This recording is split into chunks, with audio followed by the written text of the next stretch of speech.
সবসময় নাই নেই কথাটা বলবে না, কারণ ভগবান তোমাকে কিছু দিয়েছে, তুমি দেখো সেইটাকে নিয়ে তুমি আনন্দে ফুর্তিতে তুমি সেটাকে নিয়েই থাকো।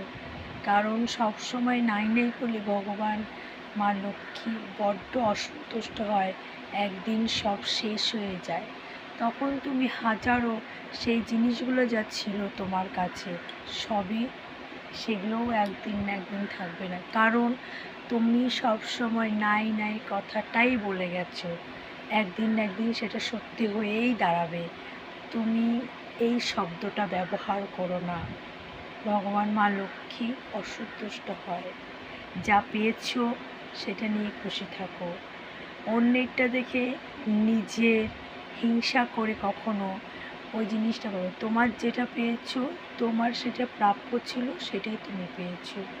অন্যেরটা দেখে কখনো লাভ নেই, সেটা নিয়ে তুমি ফুর্তিতে আনন্দে কাটাও, দেখবে তুমি ভালো থাকবে। তুমি এটাই তোমার স্বর্গ, এটাই তোমার নরক।